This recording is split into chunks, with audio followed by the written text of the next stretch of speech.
Well, hello there. We're here and we're back with episode 26 of The Tyre Kickers, the classic car podcast that sees beauty where others see rust. My name is Matt. And I'm Max. Coming up in this episode, all the gear and no idea. You may have a classic car, but would you wear the full get-up? Or are driving clothes and driving gloves a step too far? Also ahead, we've got a double helping of auction action. Come with us as we check out what's going for a song and what's glued firmly to the auction floor. Plus, we celebrate the King of Customs, the man who gave us the Batmobile, George Barris. So let's head straight to the Batcave and fire up episode 26 of The Tyre Kickers. One hint, the worst is yet to come.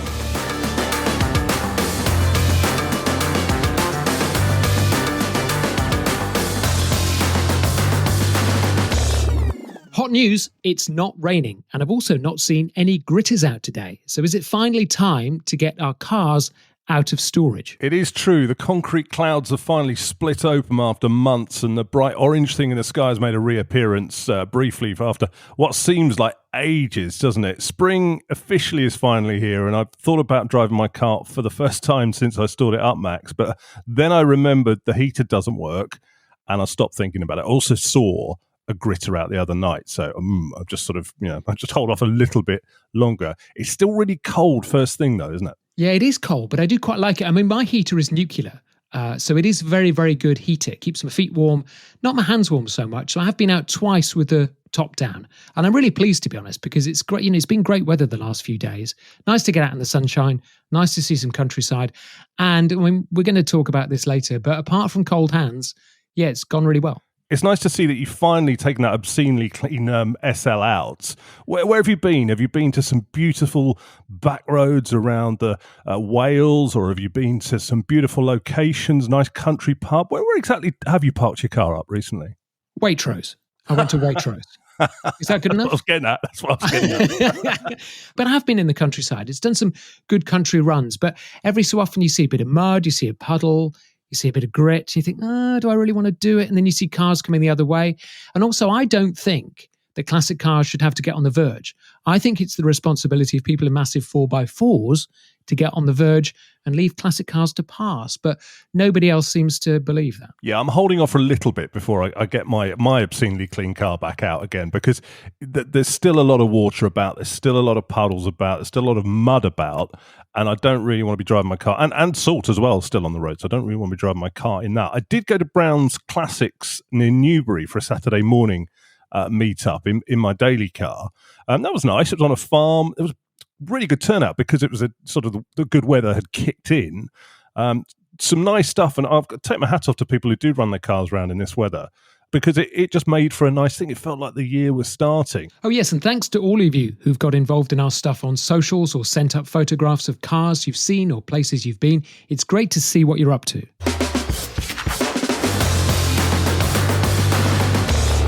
It's a double helping of auction action in this episode. I went to the Iconics auction at Stoneleigh Park and put some photos of my choices on Instagram. So let's look at how they did at the actual auction. Yeah, I saw those. So they were a Ferrari 308 GT4, an Audi Quattro, 911 Targa, Lotus Elan, Fiat Dino Cabriolet, Datsun 260Z. That 260Z, that's made a bit of a reappearance. It's like a phoenix from the flames again, isn't it? So let's start with that. It was guided at 30 to 35,000.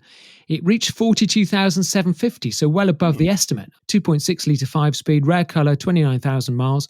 It was absolutely gorgeous. Yeah, I wonder, is that they're talking about 60s cars going out of fashion. I wonder whether the late 70s ones are coming into fashion. I don't know, but let's move on. You like these, don't you? The Ferrari 308 GT4s. Personally, I think they're a bit ugly. It's a bit wedgy, Wrong. pop-up headlights, but you love all that, don't you? Go gooey for these. Oh, absolutely. I love these 308 GT4s. I think they're really, really undervalued by the market. This one was Rosso Corsa, so the right colour red, specialist service history. Cam belt had been done 300 miles ago. Original document, wallet and toolkit. They normally go missing. It had been Zybarted from new, so hopefully shouldn't have rusted too much. The paintwork was honest, to be honest. It was nice. It's probably an 8 out of 10. The wheels needed a refurb, but guided at 40 to 50,000, sold for 34,667. That is such a cheap Ferrari. For example, if you go to Auto Trader, you put in Ferrari, you put the low to high price setting, The next cheapest is 39 grand for a 360 Modena with 150,000 miles. 34,000 for a Ferrari 308 GT4 is really cheap. Yeah, just leave 10 grand spare for the next service. Moving on, here's a blast from the past. I've forgotten how good these looked in the flesh. A 1990 Audi Quattro. So it's quite late for that, isn't it? But slap bang at the start of my favourite decade, the 90s classic car revival. But Quattros are great, aren't they?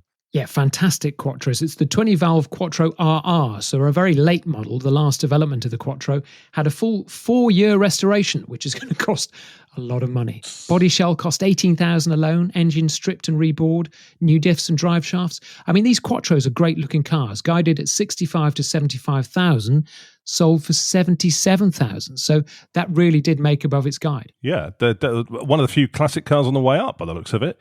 We talked about this a while ago, Porsche 911 Turbo and prices going up. Here's a more basic 82 911 SC Targa. Now that was guided at 45 to 55, but what did it get? That got a rather large £67,000, which I'm surprised about because it was the SC, it was the Targa. Neither of those are particularly loved by the market, but this is a really nice one. Had the retrimmed Pasha interior, 10 grand had been spent on the engine rebuild.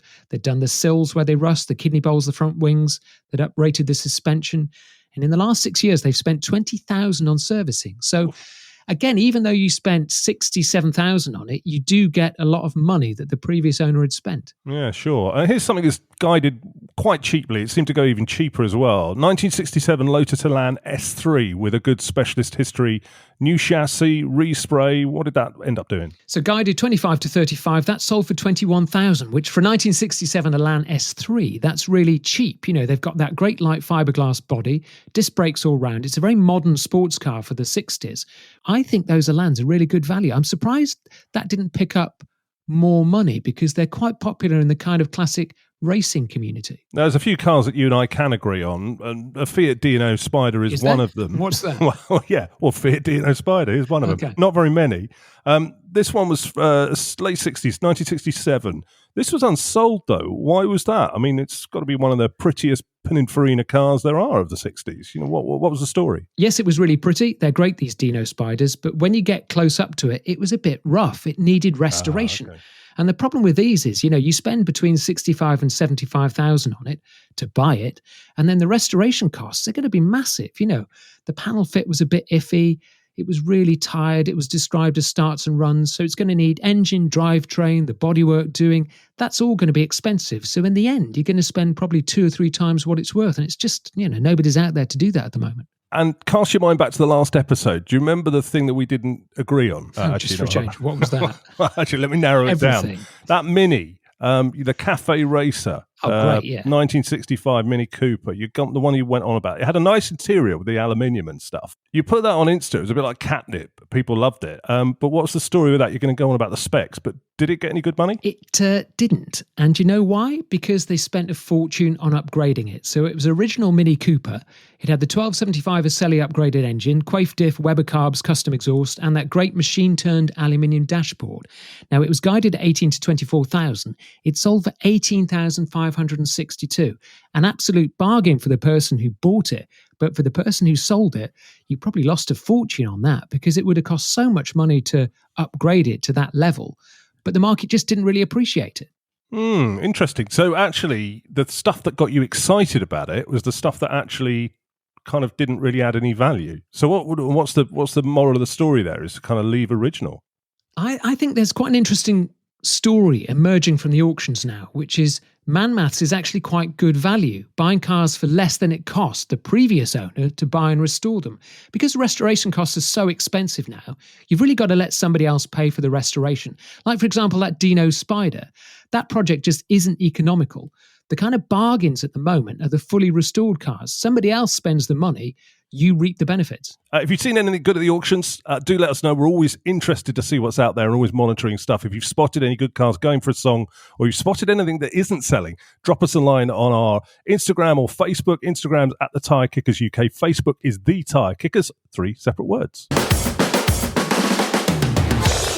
100 years ago in Chicago, the genius that was George Barris was born. He became probably the most influential car customizer ever through his TV car creations. So as it's his 100th birthday, he's dead by the way, a chance to have a look at his artwork. Okay, so which are you talking about here? Because he did the Munster coach, the coffin-based Dragula for the Munsters, the Beverly Hillbillies truck for the Clampets. Now, he also built the Pursuit version of Knight Rider's kit with all those spoilers on. And he did all the gadgets for the Black Beauty from the Green Hornets. So which one are you talking about? Yeah, none of those. Oh. Hang on. Atomic batteries to power, turbines to speed. To the Batmobile. Let's go. Atomic batteries to power. Turbines to speed. It's the 1960s Batmobile that I want to talk about. I think it's the best pop culture car ever.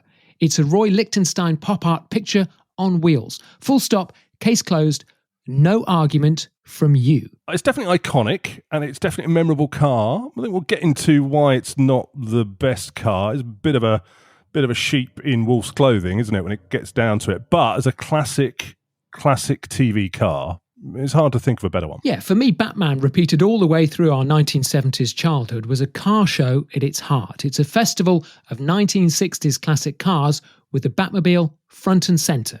Yeah, that's true. It was based on the Lincoln Futura concept car. We all know that. But George Barris had the Futura hanging around his car lot and knocked it into shape for the TV show. Yeah, true. But let's look at some Bat facts you might not know. Yes, underneath it's the 55 Futura, but it wasn't the first choice. Customizer Dean Jeffries, who built the Monkeymobile for the Monkeys, was originally hired to build a Batmobile using a 1959 Cadillac. That's the one with all the fins. But he was so slow that Barris stepped in. The Futura was hand-built in Italy by Ghia to rival GM's Motorama concept cars. It was powered by Lincoln's Y-Block 368 V8s, and originally the Batmobile was painted grey with white stripes, so it kind of looked a bit boring on camera. So what they did is they sprayed it with 40 coats of gloss black and painted the lines cherry red. By the time it was the basis of the Batmobile, the Futura was 11 years old and a bit shagged. With the Bat gubbins, it weighed 2.5 tons, and on set was so heavy it kept bursting its tyres. It also overheated, leaked fluids, the batteries went dead, and was limited to a top speed of 45 miles an hour, so all the driving footage had to be sped up. Yeah, so what they did mid-season 1, the engine and running gear were changed to use bits from a Ford Galaxy to try and make it a bit more reliable. Now, you remember the flame-throwing jet engine? They cobbled that together from a 5-gallon paint can. And the steering wheel, well, that came from a Ford Edsel. Barris built 4 cars in total, with 2, 3 and 4 made from a mould shaped from number 1. 2 and 3 were film and promo cars. Number 4 was a working dragster, running a 427 V8, which could do the quarter mile in 12 seconds and had working flamethrowers and parachutes. Now, after the show ended, Barris sold numbers 2, 3 and 4, but kept number 1 and crucially also owned the copyright. He sold the Batmobile rights to toy car companies and finally sold number 1 in 2013 for $4.62 million. Not bad, considering he bought it from Ford for just $1. Oh, and by the way, it sold for more than James Bond's DB5, which went for $4.6 million in 2010. So I'm arguing the Batmobile beats the DB5. Case closed, facts delivered. Le fin, the end. No. I mean, it's an iconic prop, isn't it, the Batmobile? But it's not an iconic proper car. I mean, you look at the DB5 in Bond, that was a sports car with pedigree that got used as a prop. As you've just described, the Batmobile was a lumpy old American car that leaked and was, overheated and the batteries went dead. I mean, all of that, it's got to be said, is all tick box stuff to make it a classic car, isn't it? Yeah, sounds like your car. It does sound like my car. But at the end of the day, it was just a prop. It was made for a show. It wasn't. Hang on. The DB5 had machine guns coming out of the indicators. That's a prop as well. Well, yeah, okay. There were 2 cars. There were 2 DB5s. One was a proper car, and they used that for all the shots where driving up and down the road. The second one had the stuff in it. One of them actually did go missing for about 25 years. It turned up in the Middle East. The DB5. That was a great car, and it's still a great car and a prop second. So I don't think you can claim that he made great iconic sports cars. What he did was made iconic props, and he did it very well. He wasn't told to make great sports cars. He was told to make an icon for a TV show. And No, that's but you were exactly saying what that he it's better than delivered. you It's said the it's better perfect than pop culture car. Shut up! It's better than Bond car. You said. You know, we're talking about film and TV and they use props. I'm not comparing it as the best car that you could go to the supermarket in and stick your kids in. That's not the competition. The competition is which is the most memorable pop culture piece of car art out there. And I Herbie. would say the Batmobile is it. No, not Herbie. Herbie's a VW It drove itself. yeah, but with a number on it. I mean, that's the extent of the kind of customization they did for Herbie. But the Batmobile is tremendous. It's at Chitty the chitty center. bang bang. Oh God, no, not that. The Batmobile is at the center of Batman, and I think that makes it pop culture icon number one. I just think if you're trying to make the argument, it was the ultimate film or TV car. It's a bit weak. Nonsense, as usual. In the next episode, you'll have to make a better case for the DB5, and let's see what you think. Please get in touch with your best TV or film car via our Instagram or Facebook. Same bat time, same bat channel. Yeah, we'll put some stuff on there in the next few days. But tell you what, Max, that's enough bat facts for now. Let's have some auction action in part 2 of Auction Action, the sequel. And my God, you know, I was quite surprised. For once, you've got off your fat...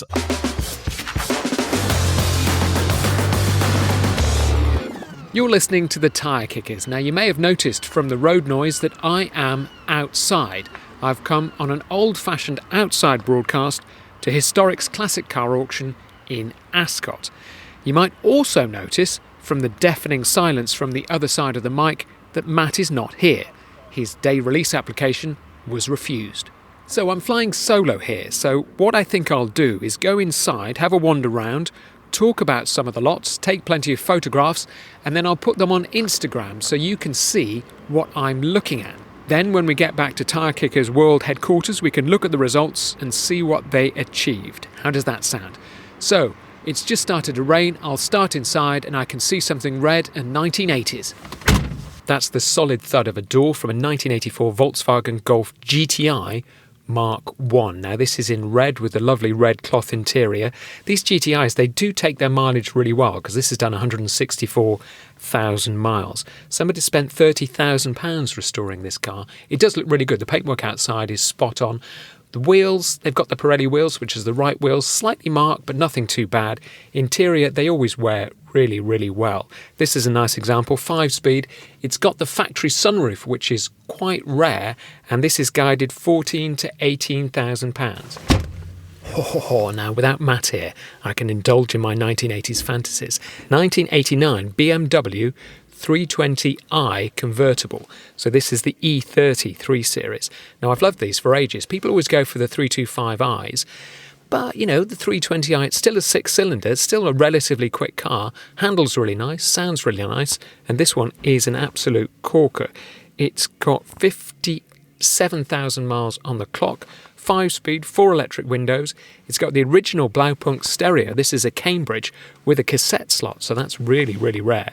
It's a manual roof, which is good because the electric roofs always go wrong, and these have got a tendency to rust around the battery box and in the boot, but I've had a good look round this one. I can't find any rust. This one is guided at £14,000 to £17,000.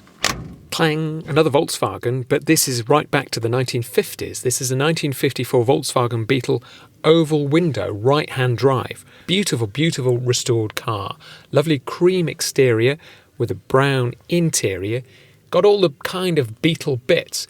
It's got the roof rack, it's got the sunshade, it's got the driver's side sun visor, which is really rare.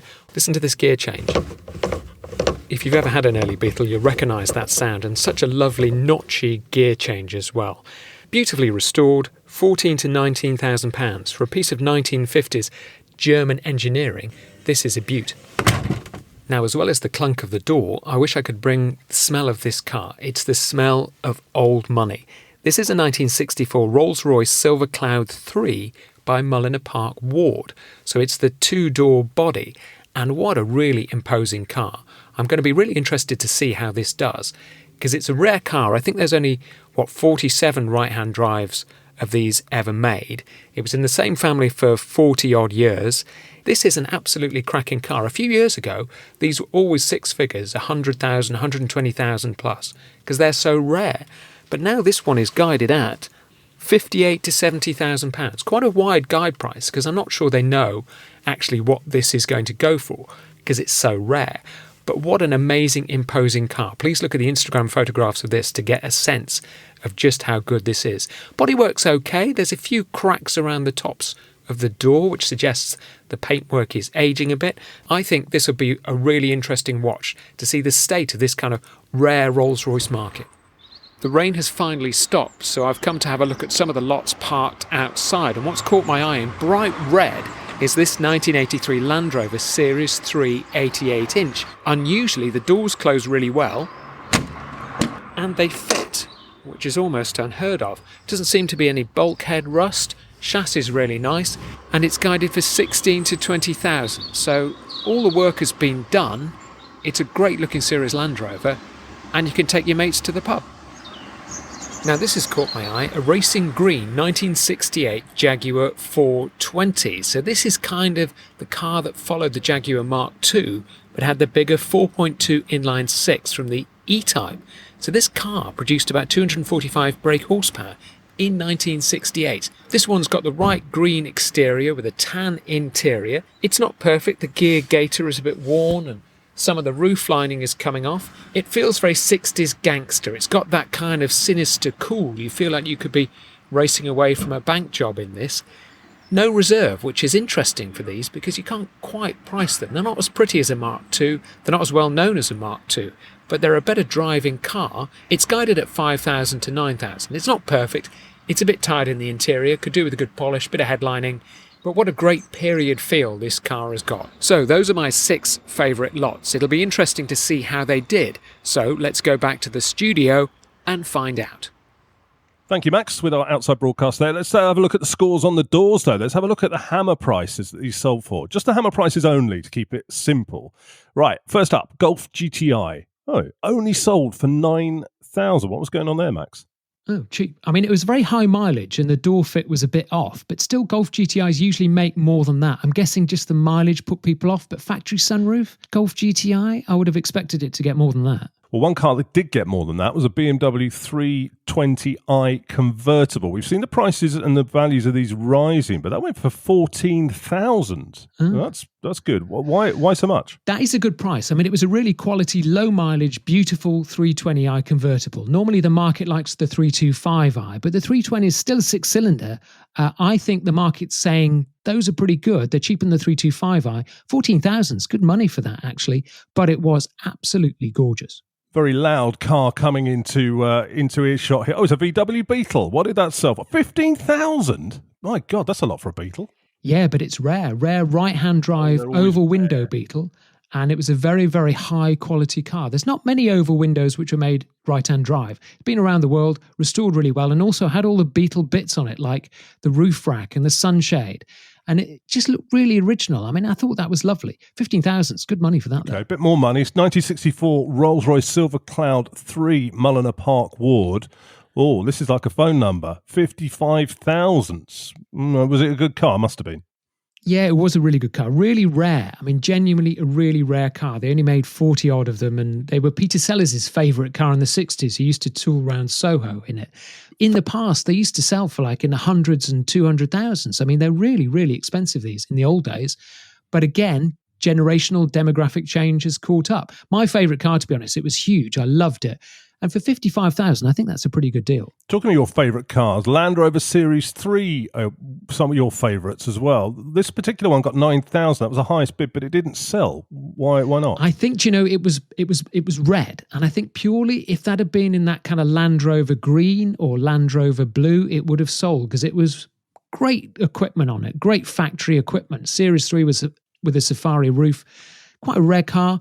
I just don't think people want Series Defenders in bright red. And finally, a 1968 Jag 420 for what, 3,718, under $4,000. What's the story there? That'd be a great car, wouldn't it? Amazing. They're a kind of forgotten car, really good driving car. They've got that 4.2 litre straight six from the E-Type. They've kind of been undervalued. And it looks like they're staying undervalued. 3,718. I mean, that is a bargain. One car we talked about in the last season of the podcast were MGAs. I keep seeing them and keep wanting them. They're starting to go quite cheaply, aren't they? Is now the time to buy, do you think? I can't believe they're going to get much cheaper. There were two in the sale this time round. One was a bit tired that went for, I think, about 10 grand, and one was really nice, which just went for a little bit more. I mean, MGAs, they used to be quite expensive. They are really good cars, and they're going really cheaply now. It's a kind of cut price XK120. So I think MGAs are really worth a second look now. I know they've kind of fallen out of favour, but they're still great open-top MG sports cars. And who wouldn't want that for 10 grand? So, Matt. Yes, what?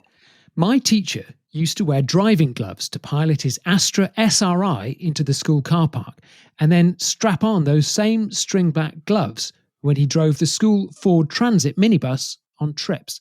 Needless to say, there was some mickey taking. Now, you say that was a teacher. Is that a little bit like when you say a friend of mine in inverted commas? Because I could only visualise you as you spoke. It was there. my teacher. It was my teacher. You said I certainly didn't have an Astra SRI. I lusted after that car, but I didn't have it. You're right, though. Driving gloves feel like a throwback to an age when a rear wash wipe still had a wow factor. You remember you saw those on cars for the first time? Oh, rear wash wipe.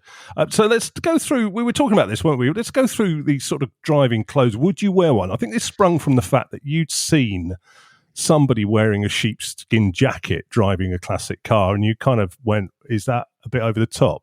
But what do you think?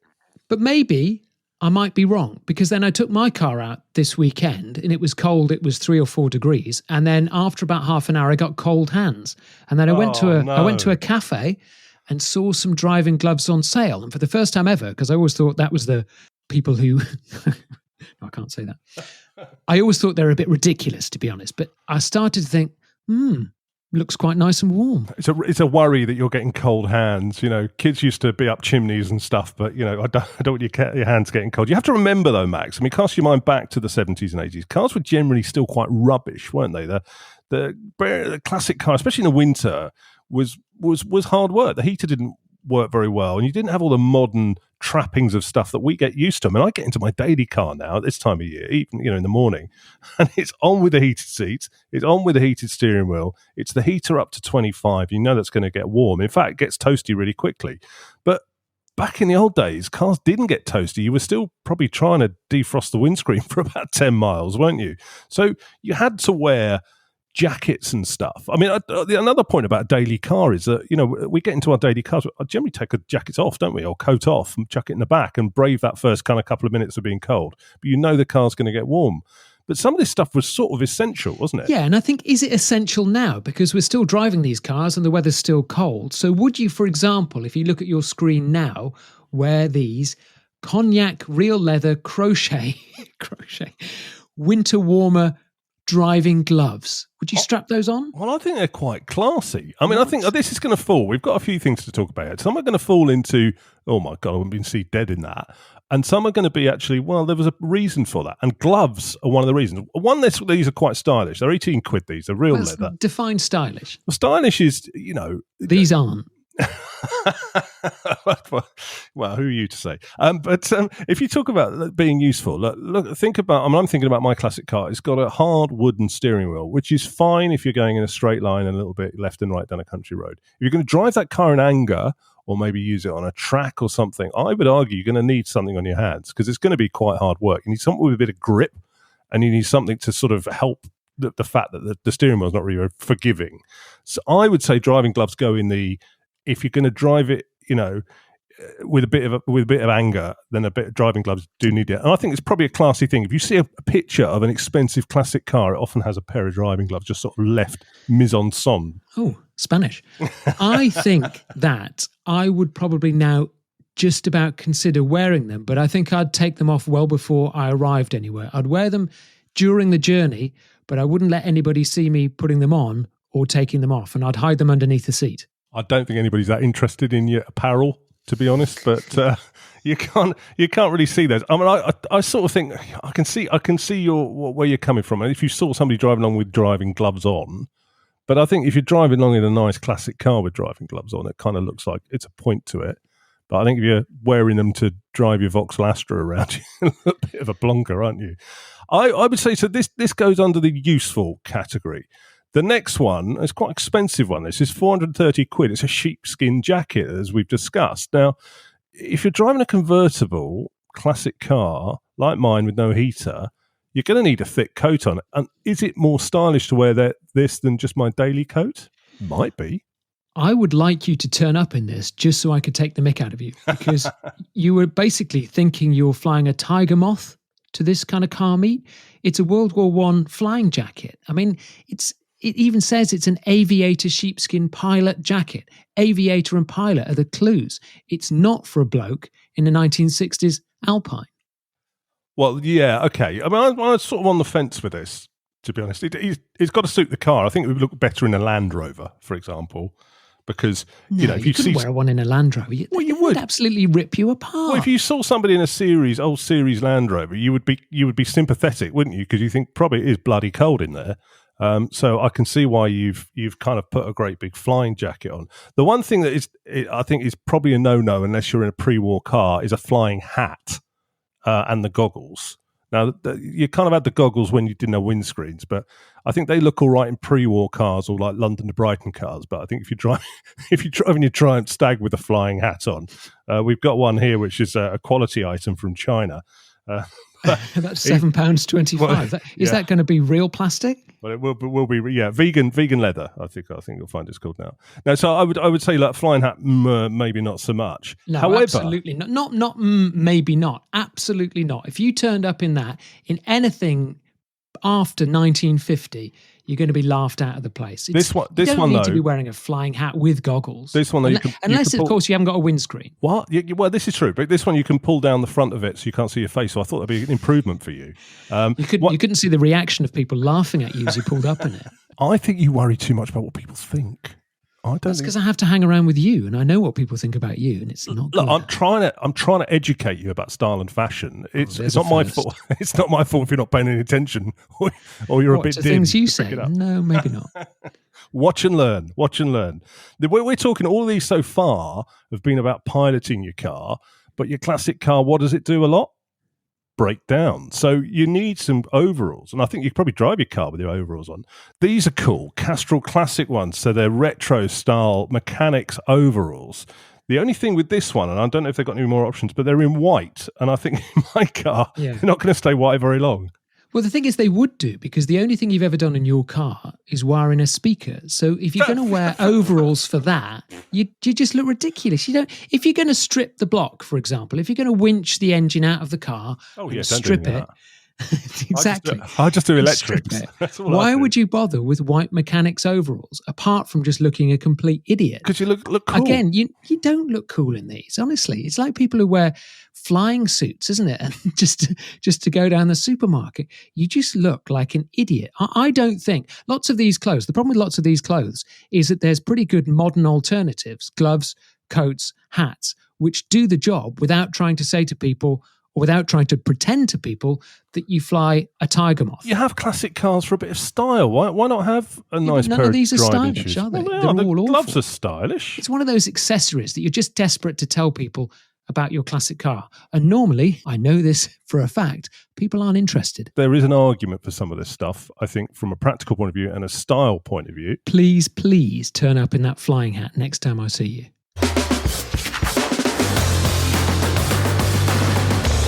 So check out our latest auction picks on Instagram. On Insta, we are at The Tyre Kickers UK. All one word. And on Facebook, The Tyre Kickers. That's 3 words. And a healthy few of you have responded to our plea for Apple podcast reviews, so thank you for those. If you haven't yet, please do leave us a review. It really helps boost our numbers using the Apple algorithm. Next time, we discuss Range Rovers. Is the L322 Range Rover from the early 2000s a classic car? I say yes. No doubt he will say, no, too modern, rubbish electrics, too expensive to run, breaks down all the time. Sounds like it ticks all the classic car boxes. Get in touch if you prefer the Batmobile or James Bond's DB5. Goodbye. Bye.